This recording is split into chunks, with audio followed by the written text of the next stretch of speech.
फरार इख्तियार की जा रही है, खौफ तारी है। यानी कभी आपने ऐसा देखा है कि अदालती हुक्म की तामील करवाने कोई जाए और बंदा छुप जाए, कुंडियां लगा ले, वॉशरूम में लॉक कर ले अपने आप को और कहे मैं घर पे नहीं हूं? शिबली, आपको किस बात का डर और खौफ है? आपको यह डर और खौफ है? मैं आपको चैलेंज करता हूं, तोशा खाना की तमाम प्रोसीडिंग लाइव दिखाई जाए।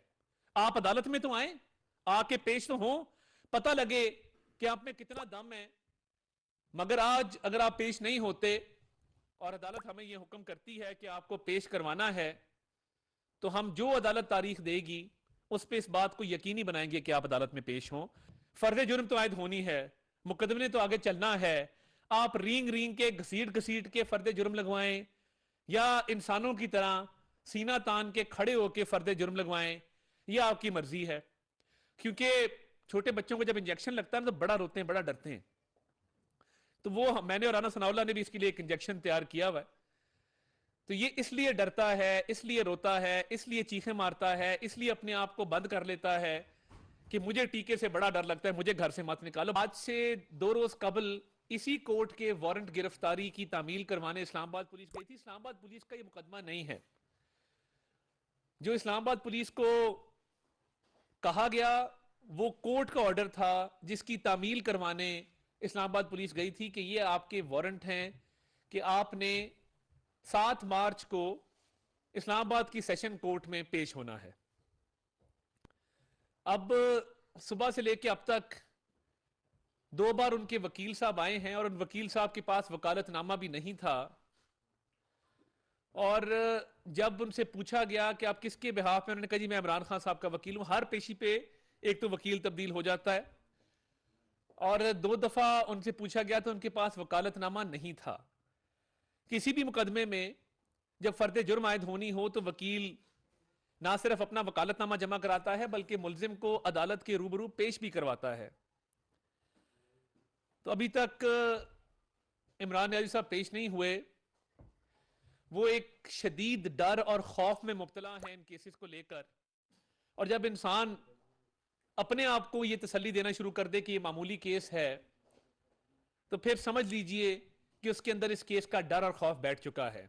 इतवार वाले दिन उन्होंने जो कहा कि मामूली तोशाखाना का केस है, यह मामूली नहीं है। मैं आपकी इतला के लिए अर्ज है, और नवीर साहब मैं आपको बताऊं, यह मनी लॉन्ड्रिंग का एक नया तरीका है कि जब आप 1 अरब की घड़ी पहन के जहाज पे चढ़ते हैं तो आपसे कोई नहीं पूछता कि इस घड़ी की क्या मालियत है।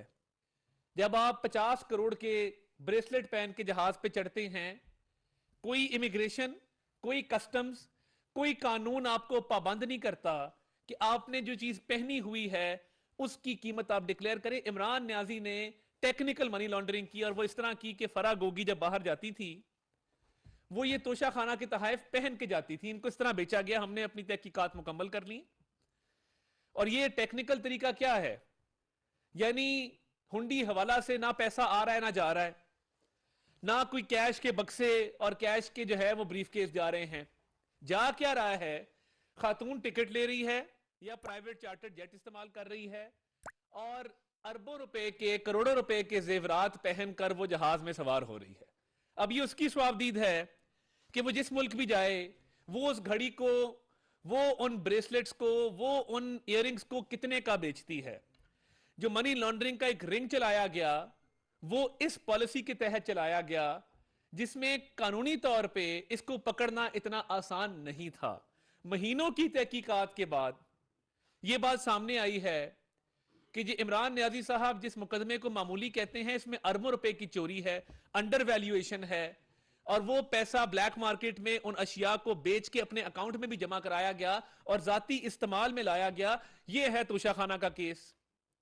अब इधर इस्लामाबाद F6 में टाइम जोन नामी दुकान से एक जाली रसीद बनवाई गई, वो भी एक जुर्म है। यानी जो खाना काबा के डायल वाली घड़ी है जो सऊदी वली अहद की तरफ से मिली, बंदा तबरकन रख लेता है अपने पास कि इस पे खाना काबा बना है। एक दोस्त मुल्क के सरबराह और एक ऐसे मुल्क के सरबराह जो खादिमैन हरमैन शरीफैन भी हैं, उनकी तरफ से एक तोहफा आया है, मैं इसको ना बेचूं। और वो दुनिया में एक चीज था उसकी भी कदर नहीं की गई। उसको भी ब्लैक मार्केट में फरोख्त किया गया। ग्राफ का एक सेट है, उसके साथ भी यही सलूक हुआ। अब ग्राफ की वेबसाइट पे जिस येलो डायमंड की अंगूठी की कीमत $9,85,000 है, वो पूरा डायमंड स्टडीड सेट कितने का होगा? वो 3 अरब रुपया लगभग उसकी कीमत है। और ये वो हैं चीजें जो अंडर वैल्यू, जो इमरान खान साहब और बुशरा साहिबा वजीर आजम हाउस से बाहर नहीं ले जाने देते थे। वहीं पे एजिलेंट एक कंपनी है, उसका वैल्यूएटर आता था, वहीं पे कस्टम वाले आते थे। और वो जो आपने ऑडियो सुनी कि मुलाजमों को झाड़ा जा रहा है कि तुमने इसकी तस्वीरें क्यों खींची, यानी उन तहाइफ से और दौलत से इतना लगाओ और इतनी उनसियत है कि उसको अपनी नजरों से भी दूर करना इनको गवारा नहीं है। बाकी पोस्टिंग, ट्रांसफर के कमीशन, ठेकों के कमीशन, करप्शन का पैसा जो फराह गोगी ने इनको कमा के दिया, वो अपनी जगह पे। क्योंकि फराह गोगी को एमनेस्टी किसने दी थी 2019 में? पता था, मेरे निकाह की भी गवाह है, मेरे घर में इसका आना जाना है, मेरी करीबी है। 2019 में एमनेस्टी दी, 32 करोड़ रुपया माफ करवा दिया। फिर उसके बाद ये सिलसिला शुरू हो गया कि तमाम काला धन इनको लाके दिया जाता था फराह गोगी की तरफ से।